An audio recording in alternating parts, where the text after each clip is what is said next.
Good morning, everybody, and thanks for getting out of bed so early to be able to attend my session, either live here or apparently on the stream as well.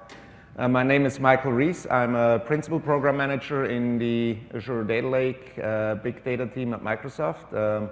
Among other things, I'm responsible for the uSQL query language and framework.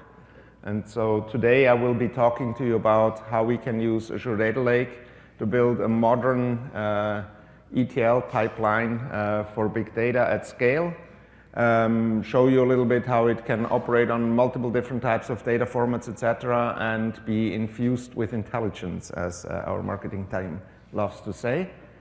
So let's dive in. I will be going first over the kind of modern data warehouse architecture with Data Lake, where we take you from an ETL paradigm to what I call a let's paradigm. We'll go into more detail what that exactly means. I will then introduce Azure Data Lake and uSQL quickly to show you how that fits into that place, talk about some architectural choices, talk a little bit about how Azure Data Factory can help us with doing ETL processing and the Azure Data Lake. And then I go through some of the core Azure Data Lake uSQL paradigms about how to schematize unstructured data, how to operate in different data formats, how to scale out the processing, and also how we can use some of the more advanced features like JSON processing and custom image processing, etc. And how you, in the end, can bring your own capabilities to this process as well. This is kind of the first presentation out of two. I have another presentation tomorrow that goes then into way more detail on the last bullet point as well. So if you're looking at traditional data warehousing approaches, you're normally starting out with relational data sources that are already schematized inside your ERP, CRM system, inside your line of business application, inside the SQL database most often. And then you do some form of extract, transform, load to transform the data into a schema that is designed to answer the question that you know that you will be asking. And then 5 months, maybe 5 weeks, maybe 5 years later, you notice that the questions that you were asking were either not the appropriate questions or they were not all the questions you wanted to have asked. And so you basically have to now go back and find the original data to create a new data mart or data warehouse to be able to answer those questions. Because normally the schema that you design is very much tied towards the questions you want to have answered, so you get a performant answer. And that, of course, is posing problems because your data might not be there anymore. In addition, many people have noticed that their data sources are increasing in volume. So many of the existing data warehouse solutions often do not scale to the volumes now that they have to process on. There's more and more like, I want to see all the data right away kind of requirements, so real-time insight into the data. And also, often now you get data that is not really relational. You might have images, you might have documents, you might have movies, etc., that you all need to kind of build your questions over, and having the ability to integrate that into your ETL process is an important aspect. And then, of course, you not only have your data coming out of your ERP system, there's a lot of data that is also born in the cloud, and so therefore you probably want to keep it close to that as well. So how does a data lake help you with that? A data lake is not really a replacement for a data warehouse. A data lake is giving you the ability to, one, store any type of data in it, because in the end, it's just a really high-scale file system. Secondly, it allows you to go back every time you have a new question, to go back to the original data format and extract the information and schematize it in a way that helps you answer that new question. And last but not least, it also allows you to change the culture within your enterprise or within your customers to go and become more experiment-driven. So what you can do is you now can operate on the data in the lake to figure out what are the questions that I actually would like to have answered by doing things like machine learning in it. In the end, you then still build your data warehouses, your data marts, your schematized data to answer those questions that you then basically either have discovered or know that you need to have answers for out of the data lake by creating a data warehouse out of it. So basically, in short, a data lake is designed for the questions you don't yet know, while a data warehouse is designed for the questions that you do know. So Microsoft has added now in Azure an Azure Data Lake offering that is kind of helping you build such solutions. It is coming out of our own internal experience in building a data lake within Microsoft for the last about 12 years.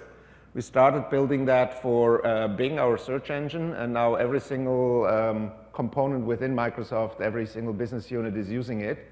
We have several exabytes of data under control in that data lake. We have about 10,000 internal developers working on it. There are 100,000 of jobs each day that run both batch and interactive workloads on that data lake.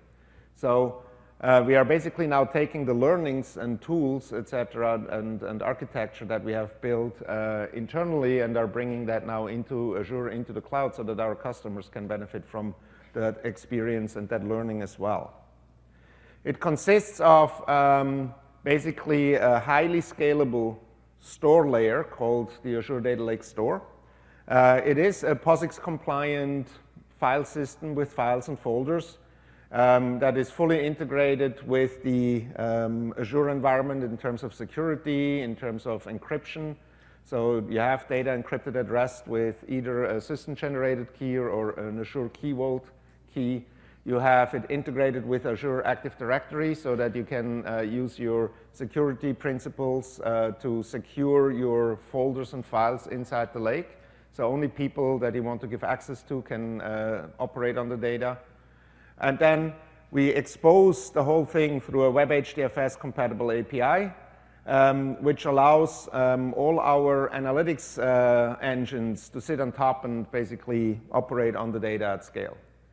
Now, we have three offerings here that people can use. We'll be focusing on Azure Data Lake Analytics in the session, but I quickly want to mention that, for example, the new partner open source Hadoop clusters by Cloudera and Hortonworks are in our marketplace that can now operate on the data inside Azure Data Lake Storage. We have our own managed cluster service called HD Insight that also gives you all the Pokemons out of the Hadoop Zoo. So you can go and do Hive, Pig, Spark, etc. on top of the Azure Data Lake Store. And we have Azure Data Lake Analytics, which is our own PaaS offering, which is a serverless job service, which gives you the ability to not have to pay unless you use the system. So in HD Insight, you create a cluster and you pay for the cluster whether you use it or not, because you have reserved capacity. In the Azure Data Lake Analytics context, you only pay for the resources that you're allocating for a job that you're running. So you're only paying for the job that runs, not if you're not running any job. So that gives you a little bit better cost control on that. So how does now Azure Data Lake fit into this and allow you to actually do ETL?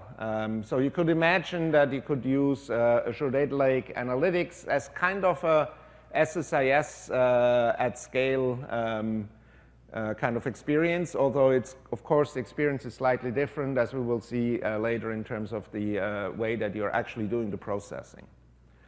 But you need to kind of look at how the data actually fits into the Azure Data Lake. And my apologies for maybe the small wording here. What you see here is kind of a big data pipeline and data flow in Azure. The important part here is that you basically go from ingestion into the store. Then on top of the store, you have the actual data preparation, data transformation, and analytics and machine learning components. And then at the end, you move that into a visualization layer to allow you to then basically look at your reports. Now, on the ingestion side, the most important aspect there is doing job data movement and job orchestration. And for doing ETL type scenarios, what you normally have there is the ability to use Azure Data Factory to do data movement. We'll take a look at that in a minute. But there are also a lot of other tools that allow you to do data movement. Like, for example, we have a whole set of SDKs available that allow you to write your own tools against Azure Data Lake and Azure Data Lake Analytics, so you can move data in either through SDKs, and they're multi-platform, so you can have it through Python, through Java, through .NET, PowerShell, Node.js, etc. Is all available.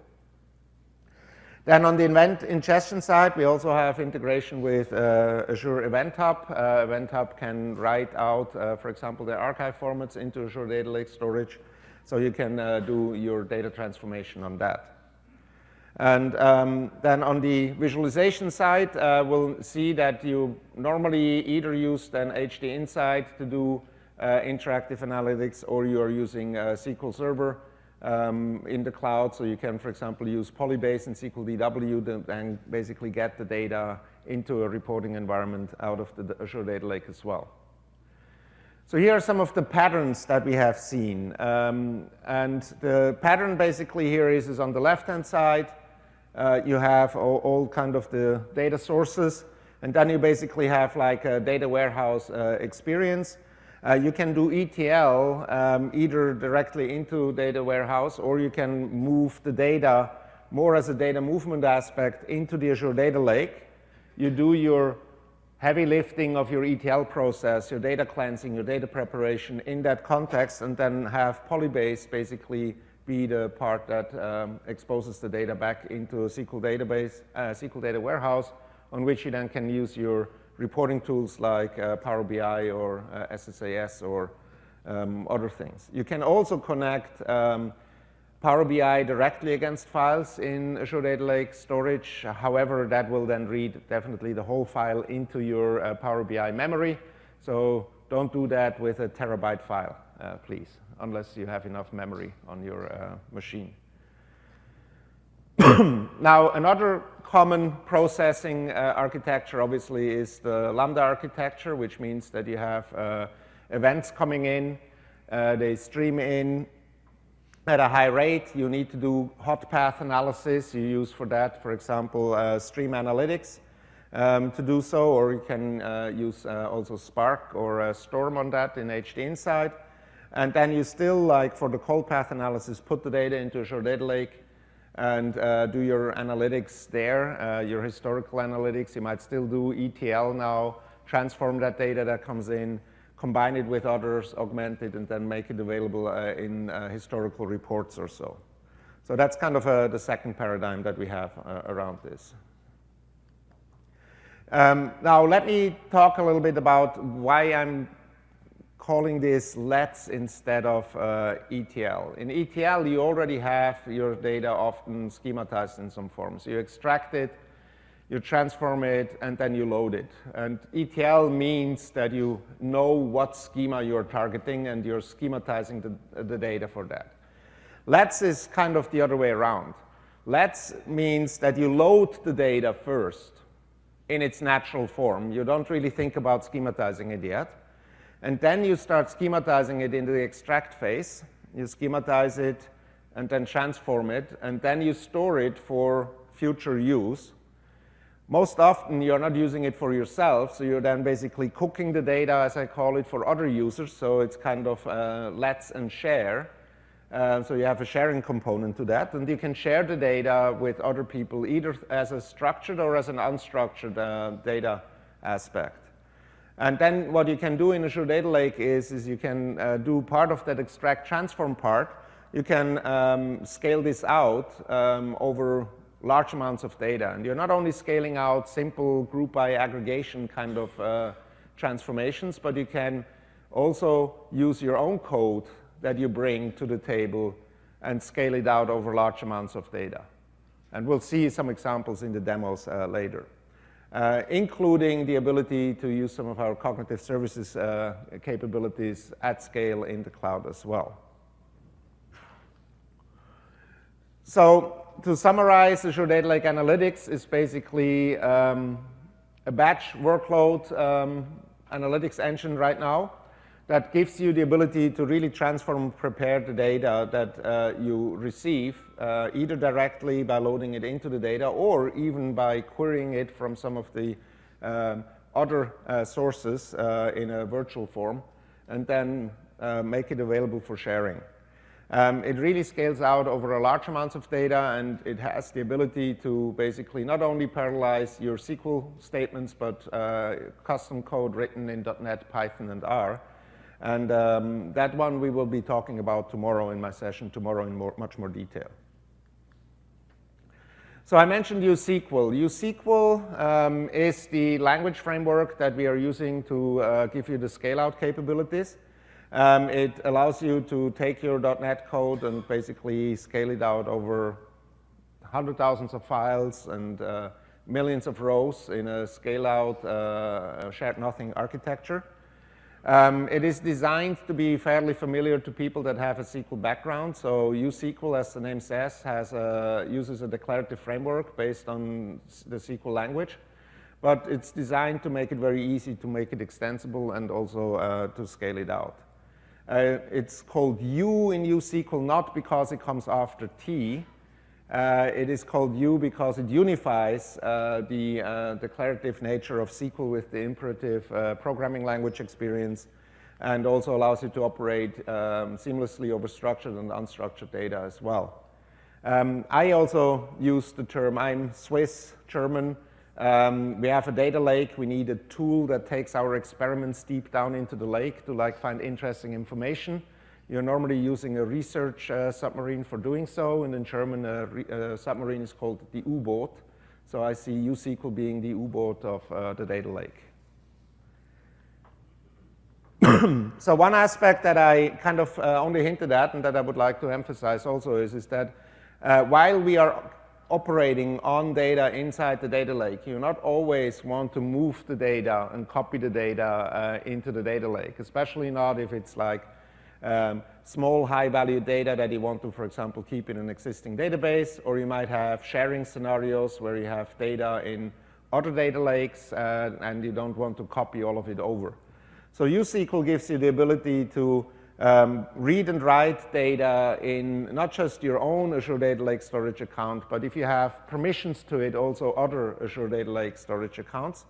And it gives you the ability to read and write data in Azure Blob Store accounts as well. And the Azure Blob Store team, so some people are always asking, well, when should I use Data Lake and when should I use Blob Store?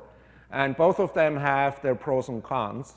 And both of them are currently collaborating in kind of making things easier in that decision process. So expect something sometimes next year, hopefully. Azure Blob Store, for example, just announced that they are now also supporting AAD, that they are now having higher throughput than they used to have to be able to satisfy certain data lake type scenarios. Definitely, Azure Data Lake Storage is still has higher throughput, has a design that is optimized for big data workload access pattern, while Blob Store is still a little bit more designed for get and puts of blobs. But it's kind of converging, and I think eventually we'll get a unified experience there. Now, another interesting aspect is that you can query the data out of SQL databases that live in Azure. So that gives you the ability to, for example, instead of having to copy the data over using something like ADF, you can write queries against the data from within USQL and run your T-SQL queries against these databases. You can even pretend that there are tables in USQL, and then we will translate your USQL statement into a T-SQL statement behind the scenes and send it over to get only part of the data that you need for answering your questions. I mentioned that we also have a part of cognitive services. Now, the cognitive services team was graceful enough to give us a few built-in cognitive functions.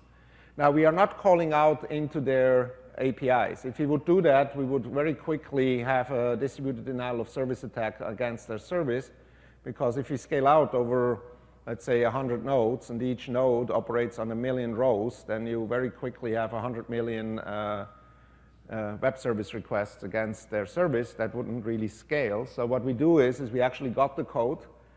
You can install it into your Azure Data Lake account, and then you can basically do image analysis or text analysis or emotion analysis on the data inside your lake. Okay, so now let's look at the first part of an ETL process. Let's look at moving data. For that, we basically normally recommend that you use Azure Data Factory. Now, Azure Data Factory is coming in 2 versions. There is a version 1 that is currently G8, and there's a version 2 that is in preview, which gives you a fully managed data movement and orchestration, data and job orchestration framework.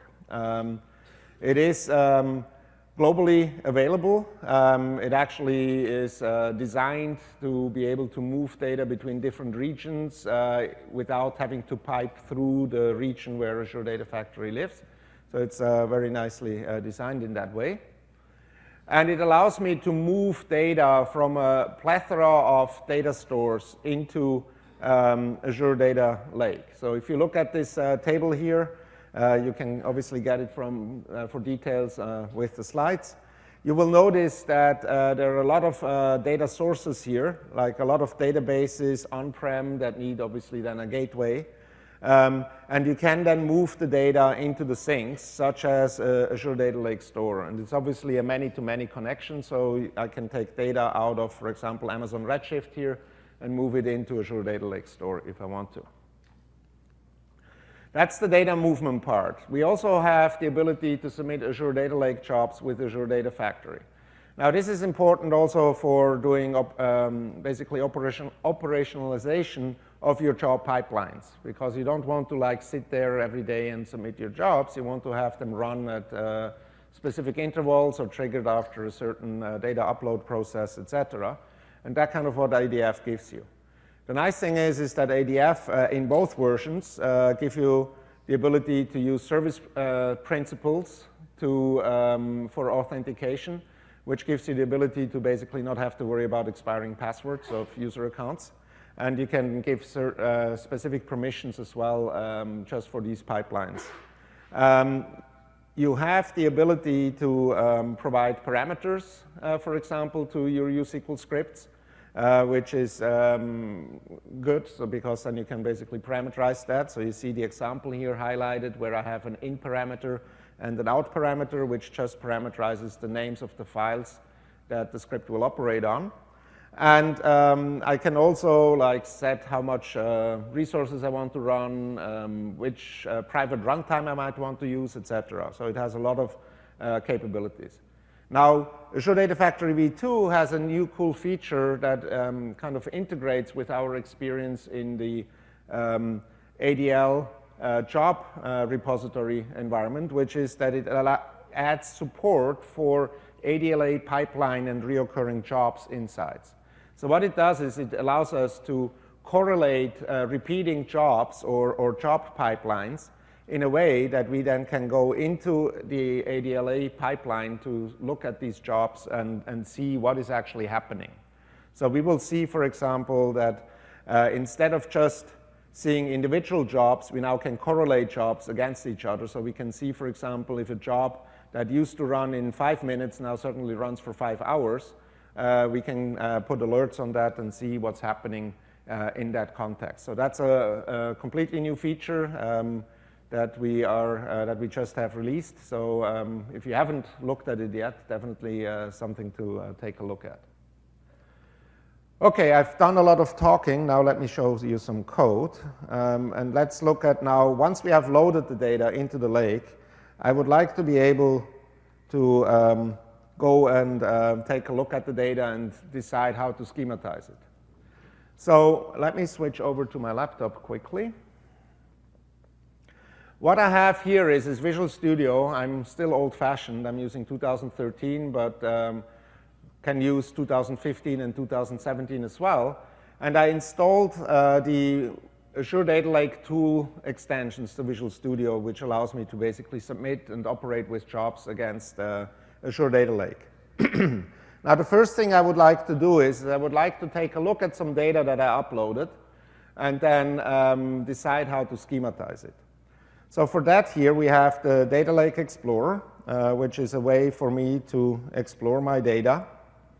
It's like a foldering structure, so I just have to like dive into these folders here. So I go into samples, data, tweets, and here I have a set of files that are tweet files that me and my colleagues have uploaded. Many of them are, by the way, on our GitHub site, so if you want to play around with it, you can do that yourself as well. Now let me look at one of those files. And you can see here that the previewer in Visual Studio is already kind of understanding or trying to understand the file format and tells me, well, that's probably a CSV type file, and gives me 4 columns.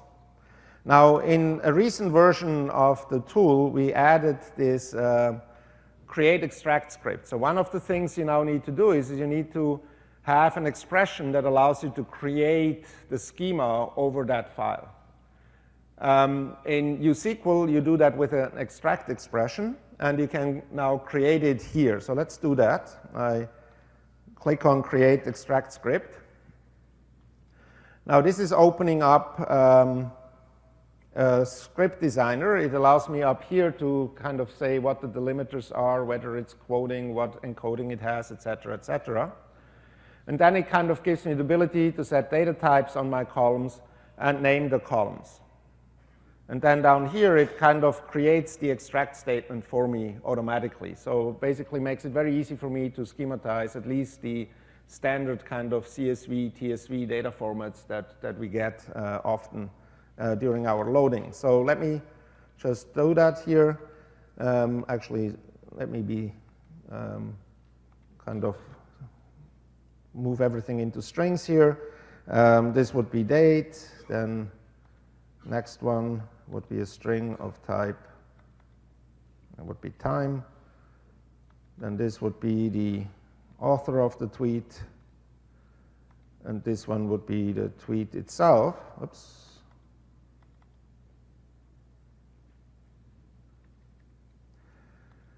So now you see down here I have this, this query. I can go and either copy the script or create a new query from the script. Let me copy the script right now.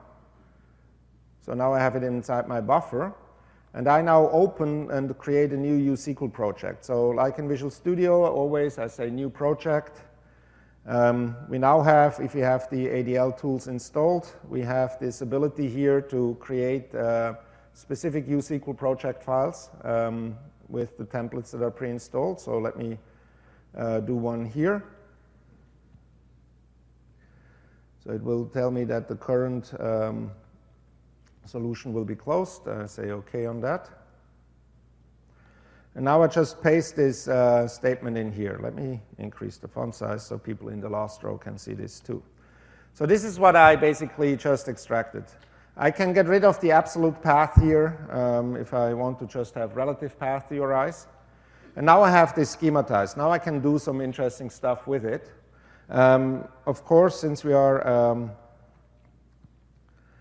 a batch service, we have to put the result somewhere. So we put it into an output file, for example, tweets.csv. And let's just use, again, our default outputters. And as you see, while I'm typing, IntelliSense gives me full support in like my development environment here, CSV. And now let's do a transformation here of the input to my result. In this case, let's count the numbers of mentions inside a tweet, for example. So let's do select, and now I don't see mentions inside my schema. The schema that I extracted out of the file gives me tweets. Now, of course, every tweet might contain mentions, which is just an @ sign followed by some strings. So I can extract those. Now, normally I would like to extract them in some, like in T-SQL, I would have now to go back and look at what are all the T-SQL string functions, etc. In this case, all our data types are .NET data types. So I can just use a C# expression to do so. So let's take a look at this. I have tweets here. And now I can just say split, and you can see how IntelliSense helps me here again. And so let me split my words by spaces. So that gives me basically an array of words. And then I can use link, which is the language integrated framework, the where clause, to iterate over that what's called IEnumerable of string. And I can basically only return the values that starts with the @ sign. Now I have to map that into a SQL array because that's what we need as a data type here. Oops, now my thing here is, so this is as mentions from input. So what this query now does is it basically takes me, for every row that I have, it now has an array of tweets. And now I can use some standard SQL expressions to pivot that, for example, into one mention per row. I can do that by saying, for example, at m again, select mention from at m cross apply, explode. What was it called? Mentions, I think. And as t mention. And so what this now does is it basically explode is a function that kind of pivots an array into one element per row, and then cross apply, you might remember from T-SQL, is an ability to take a expression that creates a row set and apply it to every single row. And so this gives me now a row set of all the mentions, and now I can, for example, do my result here, which is select mention, comma, count star as count from at m group by mention.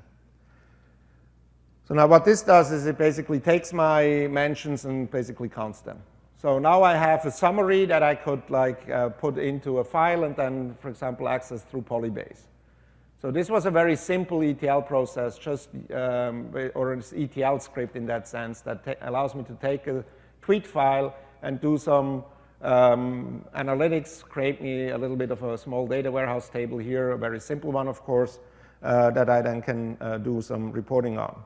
So now let me submit that. I can submit this job locally if I'm doing development. If I have some local data, I can run it locally. It will not scale out, obviously, because it's running on a laptop. But it gives me an insight into how the job performs. Or by simply changing the target here, I can submit that against an account inside the cluster. And then basically run it against this cluster scaled out. So let me do that quickly.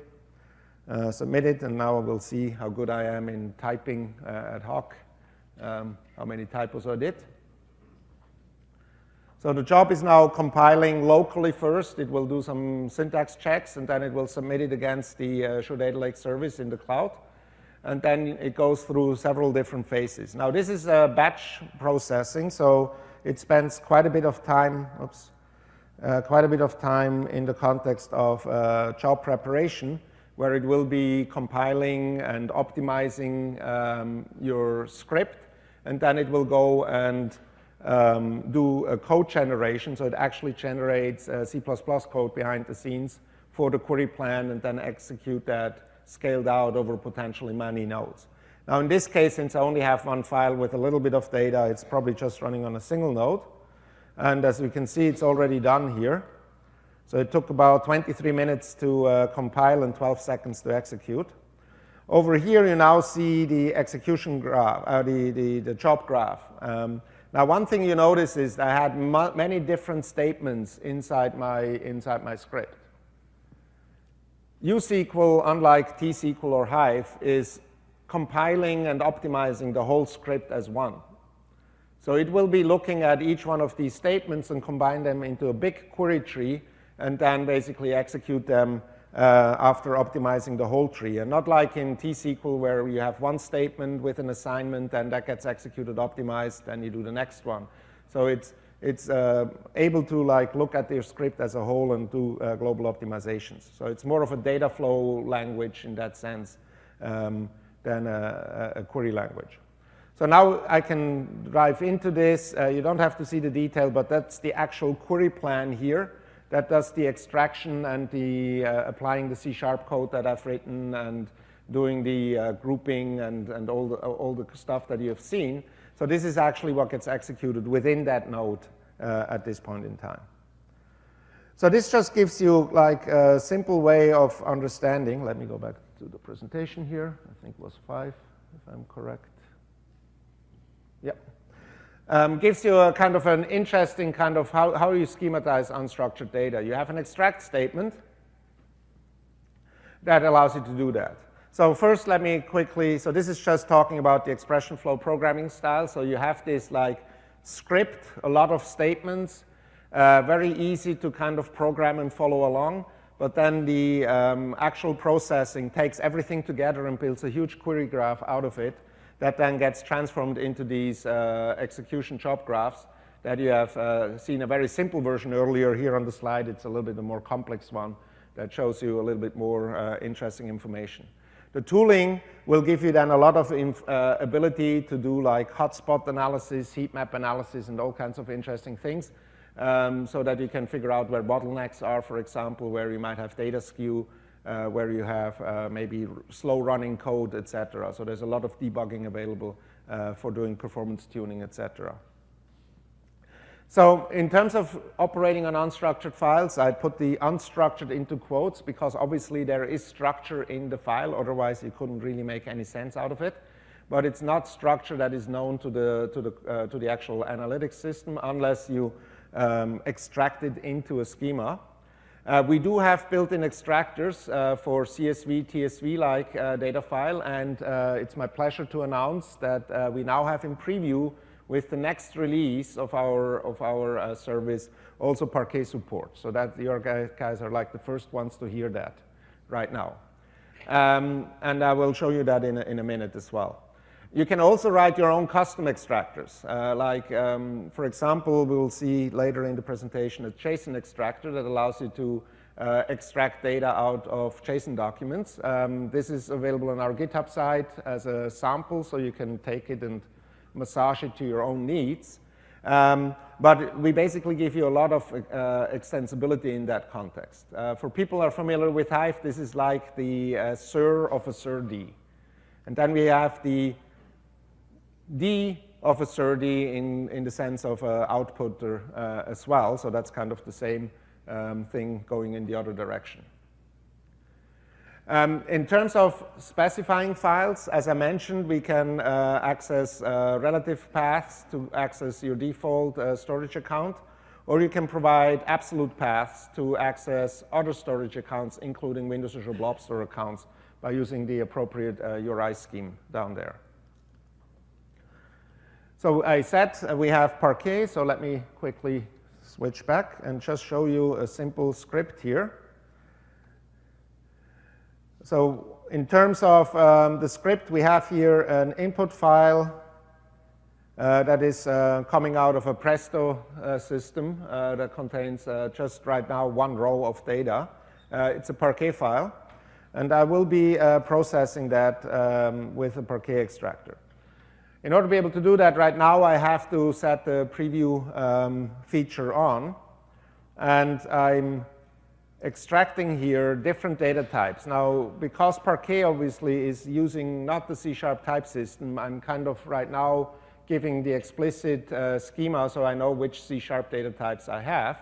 But you can see that we are supporting many of the data types like bool, byte, short, datetime, byte array, etc. So I'm using this, and the only thing I have to say is, earlier I said extractors.csv, now I say extractors.parquet. And then I'm just outputting that file. Here is the job. Looks exactly like the previous job here. And the resulting file looks like this. So you see now basically each one of those values has been extracted out of the Parquet file for you, including back here some text, some date time here. Here's the binary data content, etc. So you were now the first witnesses outside of my team to see how we do Parquet extraction in USQL in the preview. We are adding more capabilities like over the time, like for example that since Parquet already knows its schema, we'll probably do a default mapping of the data types at some point so you don't have to write all the columns out. And we will be working obviously more on scale-out capabilities as well. Speaking of scale-out, you might want to also scale out your extraction over more than one file, because you might have a lot of people uploading, for example, their tweet data. So let's take a look at how to do that. I'm going back to my earlier example here, go back to my files. And I notice here that all my files basically end in tweets.csv, but have varying kind of information at the beginning. So what I can do is I can very quickly go into my script here and just change this. So if I'm not interested in what is there, is I can just say curly brace star. And if I submit this now, this will operate on every one of the files inside that folder that satisfy this pattern, meaning any file that ends in tweets.csv will be processed on. While this is running here, let me go back and do another thing to the script. Sometimes I might want to actually refer to that data that I have inside my column. Maybe it's year, month, day, and I want to like put a predicate on and say, give me only the files that fit that pattern. So what I can do is I can, for example, say author here, or already have author, so let's say maybe origin. And I add another column up here called origin string. And now I can say where origin in, I see, what was it, Mike does big data, I think was one. So now by specifying this virtual column here, I can now put a predicate on, and what will happen is that this predicate actually will be pushed into the extraction phase, and it will only touch the files where that pattern matches. So I'm basically allowing you now to sub-select out of the set of files and only process on these. So let me submit that job as well. And while this is running, I wanted to show you here now. Oops, that's already the next one. You notice here now it says that it's operating on 10 streams. So it now went over all the streams. And when I look at the other job here, this one is still compiling, you will notice then that it's only operating on 2 of the files and not all 10. So that kind of gives me the ability to really process this at scale. I think you will believe me, so I will be moving on, just making sure that we are. Yeah, it's running now. I can show you afterwards when I go back to the next demo. So just to kind of recap the file patterns, if I want to operate on multiple files, I can specify this pattern. There is currently, in the current implementation, there is a limit on the number of files and file sizes. We currently give you 1 node normally per file, except for if you have a complete wildcard. And that leads to some performance issues if you have, let's say, 20,000 files containing 200 kilobyte JSON documents. You will get basically a pretty slow compilation and execution time. So we have been working on that, and it's kind of my pleasure to announce that the fileset v2.5 version will become the default in the next refresh as well. And we now have an ability to give you a grouped input, which means if you have a lot of small files, instead of having a single node per file, which then has a lot of node startup time, etc., we will be packing smaller files into single vertex and give you much higher performance. We have a customer that was operating on about 10,000 files, doing some JSON processing. It took him 50 minutes, and then he turned this on, and it was done in 8 minutes. So there's a lot of performance benefit that we are delivering there now.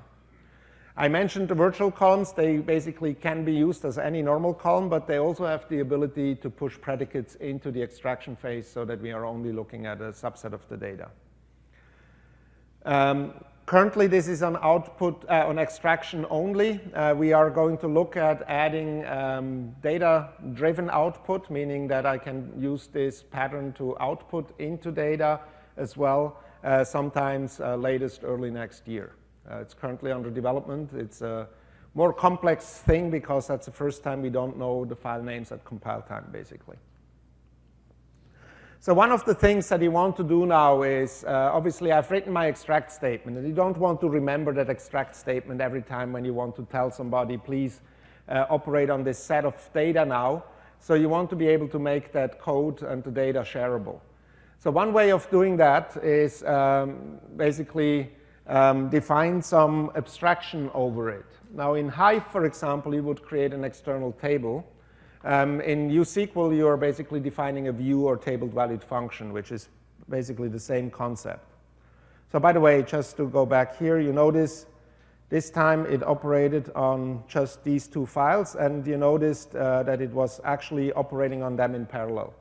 So it was reading the files at the same time on two different nodes and operating them in parallel. So if you have, let's say, 100,000 files or so, you could theoretically run them on 100,000 nodes if you are willing to pay that much.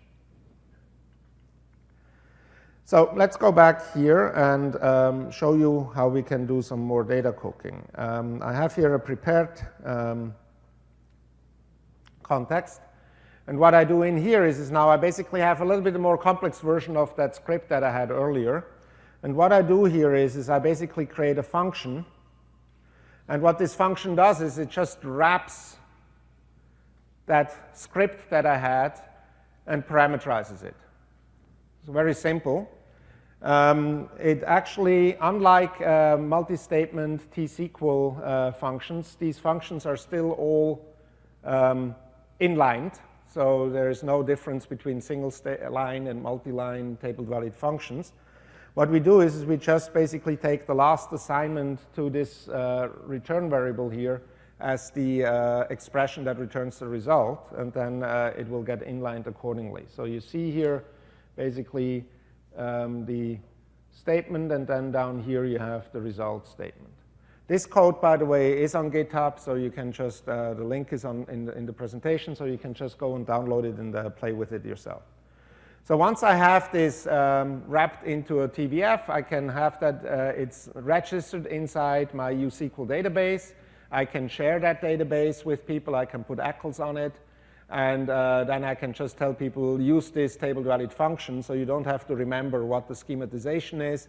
You might do some additional processing inside the function to do additional cleaning and transformations of your data. And, but it still goes back to the original files. So if you are repeatedly accessing the same data, keeping it in files is not necessarily the best thing to do, because if you're keeping it in files, the optimizer doesn't have a lot of information about what is inside the file. There is no guarantee that the data is partitioned correctly between the files, etc. So what you want to do is you want to cook the data into something that is more structured. And what is a structured object? Well, it's a table. So what you want to do is you want to create a table that gives you the ability to have more understanding of how the data, or give the optimizer more understanding of how the data is laid out. You can partition the data. In this case, I partition the data using a hash distribution on the author column into 3 hash buckets.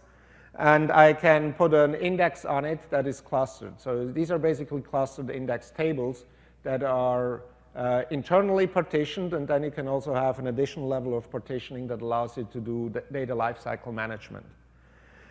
This is very useful if you access the data multiple times. Right now, unfortunately, you cannot use SQLDW to read those tables. You still have to access the files. We're working on giving you interactive access to these tables sometimes next year. But this is kind of, if you have a lot of data pipelines that repeatedly access the same data, that's kind of the important way of doing so. So let me go back to the presentation here and talk a little bit more about the metadata object. So each account, each ADLA account has a catalog associated with it, which then contains databases. And like in SQL Server, the default database is called master. There is a schema within the database that we call DBO. Has nothing to do with like the original reason why it's called master DBO in SQL Server. It's just SQL Server people are used to that naming convention, so we kind of reuse it here. And then you have in it like all the familiar objects, like tables that can be partitioned and indexed. You have statistics on the tables, you have views, you have table-valid functions, you have procedures, you have table types, you have packages that allow you to import like a lot of predefined objects together. You have C# assembly objects, which are kind of the core part of your extensibility story. Unlike in T-SQL, though, all the public functions, types, and other operations inside that assembly are automatically available to you. So you don't have to build wrapper functions like you have to do in T-SQL, for example. And then you have the external data sources to provide access to your SQL Server instances running in Azure as well. So the naming, as I mentioned, is very simple, very similar to what you have inside SQL Server. One of the main differences, though, is that all the data about like the table data, the assemblies, etc., that you register with the metadata are stored in that specific catalog folder. So do not go and delete stuff out of that catalog folder, or you will be corrupting your database, in a sense. You can find out about all these objects in Server Explorer through PowerShell commands, etc. One new thing that we have that I'm also happy to announce, it's not even on the slide yet, is that we now also have catalog views. So you can like write USQL scripts to look at information inside the catalog. It's very useful if you need to create USQL scripts with USQL scripts to do certain things, like cleaning up your hands-on lab account, for example, which is something that I have to do. You can share this, as I mentioned, within your Azure Data Lake Analytics account by just putting different ACLs on, but you can also share it across Azure Data Lake accounts. So you can reference assemblies and call table-valid functions, etc. Inserting into tables, I don't think is enabled yet. We unfortunately run into a glitch there with cross-account data movement. And you can secure it with your AAD principles at the catalog and database level. If you have finer-grained granularities, please let us know. We are kind of looking at providing finer-grained granularity sometimes in the future. And hearing kind of the requirements here is going to help us with designing it correctly the first time around. This is just summarizing views and TVFs here. One of the interesting parts here that I would like to reemphasize is that they are always inlined. So it allows the optimizer to push predicates into and through these views and functions, as well as out of a view or function. So if you have a predicate inside the function and the optimizer notices that it can actually push it way higher up inside the script to reduce your data amount, then it will do so. So that gives you a lot of benefit. On the drawback side, of course, it will get compiled every time, so there's no pre-compilation. Now, procedures are like table-valid functions, but they don't return results. They write into objects and also can do DDL statements, similar to what you have in T-SQL. I'm jumping over this slide quickly about tables because I think we have seen that earlier. One thing I would like to mention is besides having hash, we also have direct hash, range, and round-robin partitioning to like give you better layout depending on the type of queries that you're running against the data.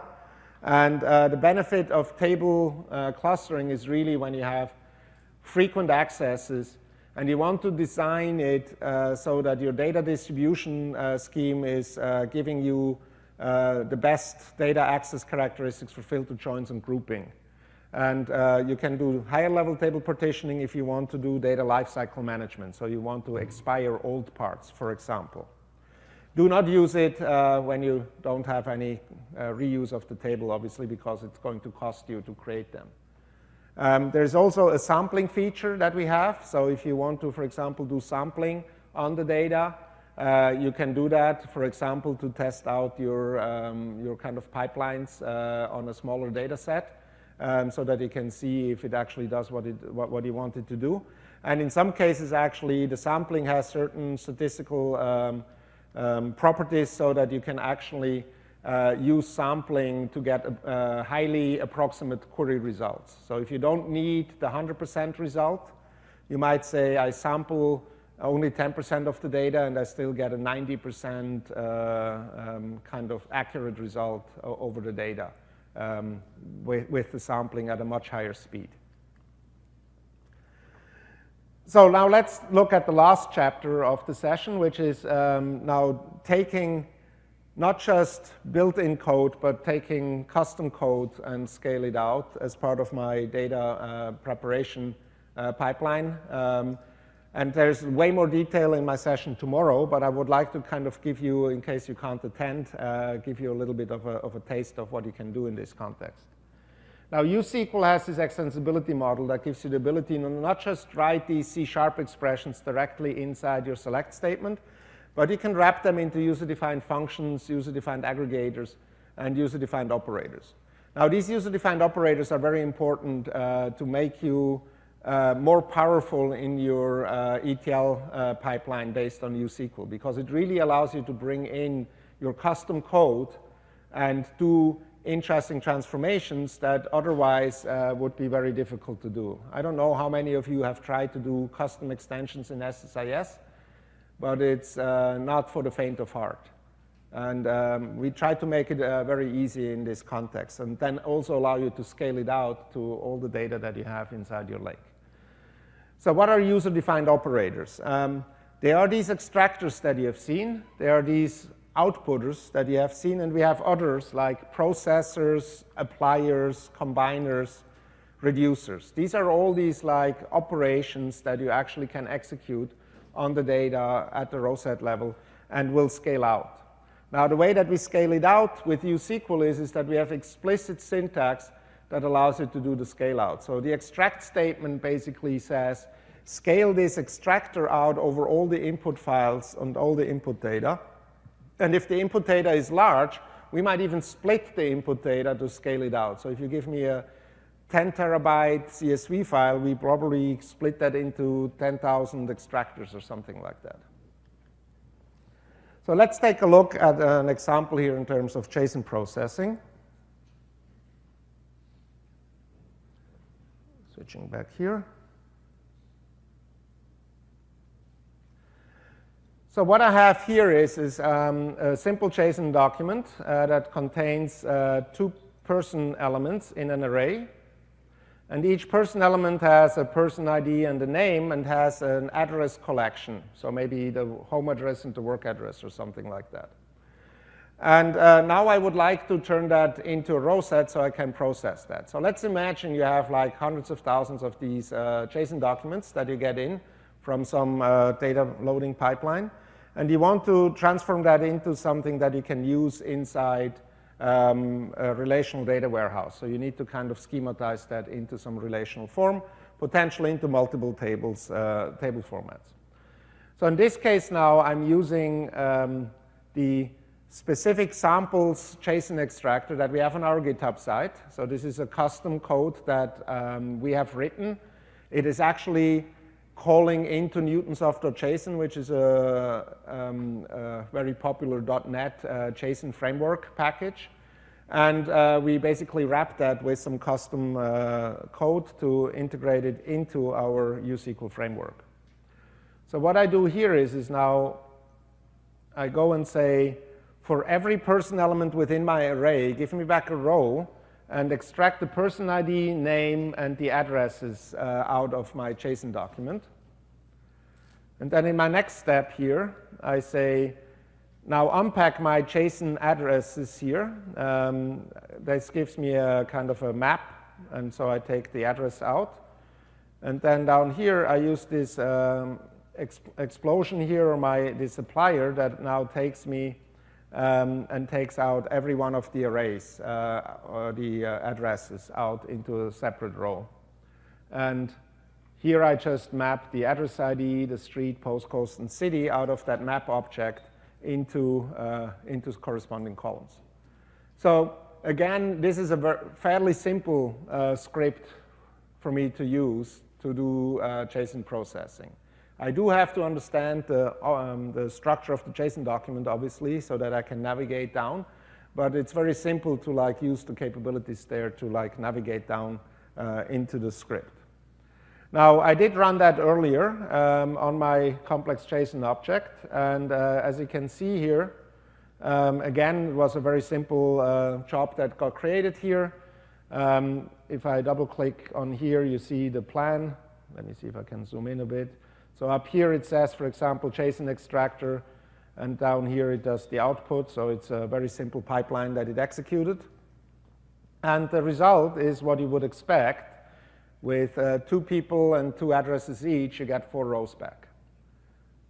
So this is just to show you that you can process data inside the data lake that is not just relational in nature. You can take XML, JSON formats, etc., and use your own extension libraries to apply to that. Now, what do we do if I have documents that are not textual in nature? Can we do anything in the data lake as well?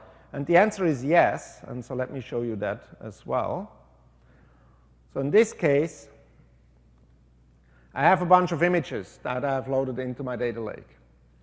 And now I would like to find out things like, what are the objects inside my images?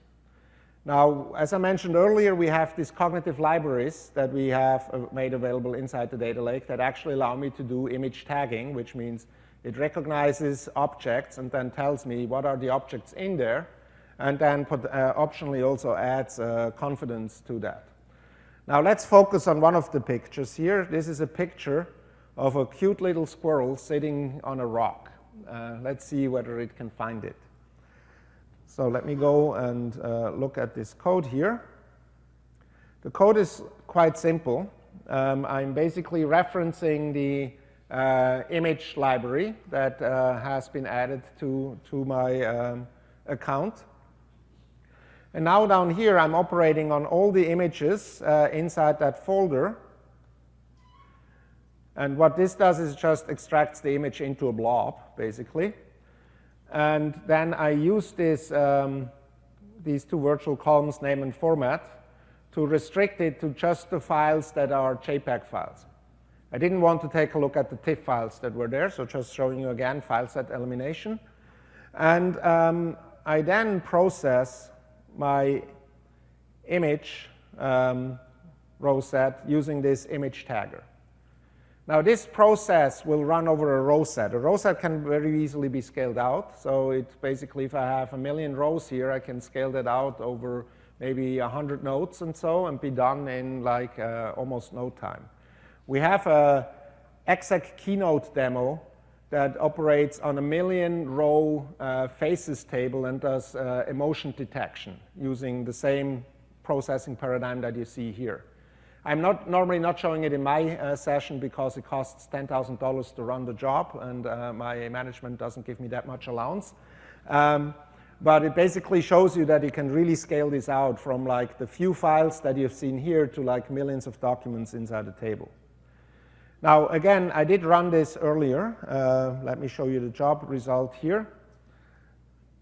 You will notice it operated on about 7 files here in parallel. I can load the profile here, and once it's loaded, I can even show you, like in job playback, in 30 seconds, it is now playing back this job here. You notice there's a lot of work, so now it's basically operating on it. You see they appear in parallel here. Now, many of these are operating fairly quickly, so there's a lot of load time right now where this grouping option would come in handy that I mentioned earlier. And so if I now look at the result here, this is the vision tagger. This was the image that I was looking at with the squirrel. And you notice it actually not only finds out that there is an animal, but there is also a mammal. So it noticed that it had fur or something. Now, it wasn't clever enough to find out that it was a squirrel because I assume that the model that they are using for doing the image detection didn't know about squirrels. So you basically have kind of a certain limitation about what is built in. Now, the good thing is you can actually use R and Python to build your own models, do your own training. So at that point in time, hopefully it would recognize the squirrel. That will be, however, part of my presentation tomorrow. So let's switch back and recap a little bit what we have seen. So the JSON processing is very simply done by me building an extractor out of newtonsoft.json, system.xml, and Microsoft Hadoop.avro so that I can do JSON, XML, and Avro extraction. This code is available on the GitHub site, so if you want to play around with it. It's meant as a sample. So if you have very specific needs inside your own data ETL processing pipeline to operate on those data formats, feel free to use it. But also I recommend to fine-tune it for your own use. Don't expect that to be the most performant way of doing it. It's a sample after all. So this is just recapping again what we have seen earlier, the script. So the first thing is you map objects to rows. You have some fields that you're basically extracting out of the JSON document, out of that object that you have identified. And then you basically navigate down in the structure using JSON tuple either as a function or through cross-apply expressions, depending on whether you need to explode your row set or not. And then at the end, you get the keys out of the object maps and pivot them into your row set so that you can then load it into your SQL data warehouse or into your dimensional cubes or so. We did talk about the cognitive image processing. You saw that example. I would like to kind of point out that there is way more detail about how to do that both yourself and with the cognitive libraries in my session tomorrow. Having said that, there's a couple of other sessions that might be of interest. We have two 200-level sessions about big data and data in Azure. The first session already has occurred. The second one is later today. And then tomorrow is my session on Data Lake with scaling out your code in Data Lake.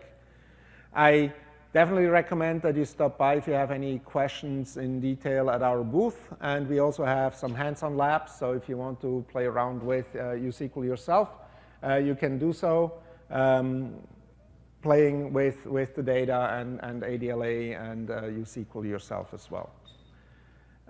Here are some additional resources. I'm not going to through all of them. This is just so when you download the slide deck, you can follow up. We have a full day or 2-day class on Azure Data Lake Analytics and Store and USQL on our Microsoft Virtual Academy that I highly recommend you guys to take a look at as well. And finally, please evaluate the session. Of course, I only accept 5s and more. Seriously, if you have anything as a suggestion for improvement, please let me know in the comments. That's normally the most valuable part for me. And yeah, we have 8 minutes left for questions. If you have questions, please step up to the microphones so that people on the streaming can hear you as well. And for everybody else, thank you for your attention and Enjoy the conference.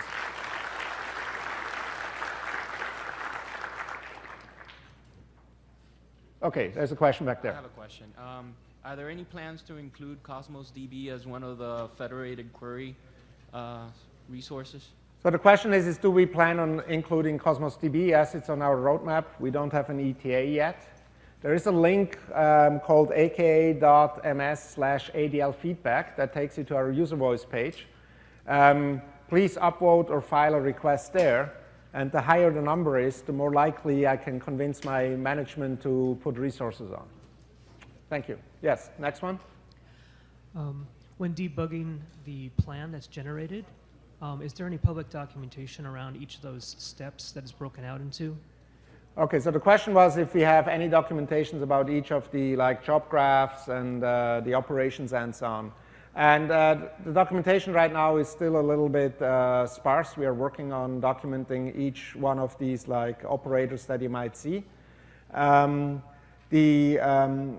terms of debugging though, if you do performance debugging, it is a little bit like, if you look closely, many of them sound like standard relational operators, like filter transform or predicate push through and things like that.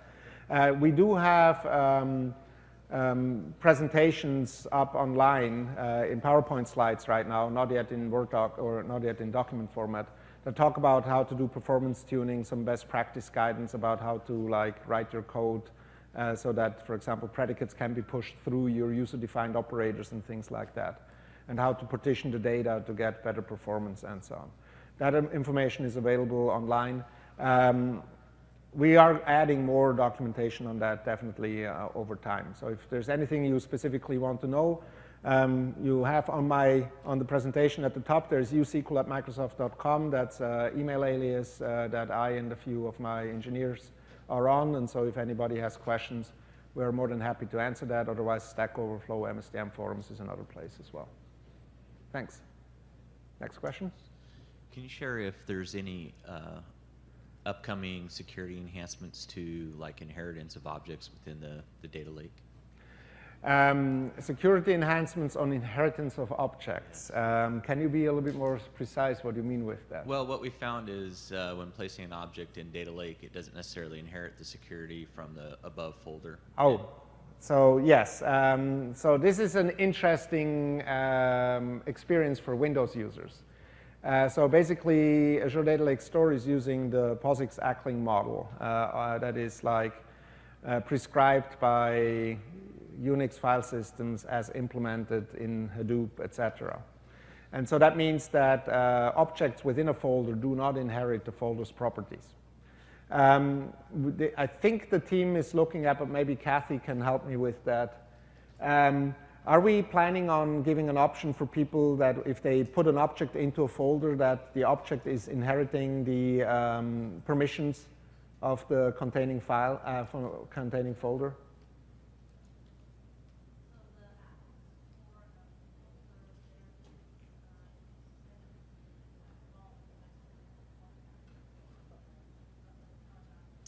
Yeah, we found that, but then if you change it following an object going in, it doesn't necessarily inherit those same security from that folder. Yeah, right. So then you have to iterate through and update the ACLs. Okay. So I would recommend file a feedback request with the exact details. So just for the people on the stream, the question was or the issue is that even though if you set the default ACLs for the folder so that they get inherited by the objects that you put in, if you change the default, then the objects within the folder basically are not inheriting the defaults anymore. So you have to go manually update all of them, which can be expensive if you have a lot of objects inside your folder. So I think that's a good feedback item that I would recommend filing. Okay. And I will vote it up too. Okay, one more question it looks like, yes? Yeah, just you showed the sample for .NET C#.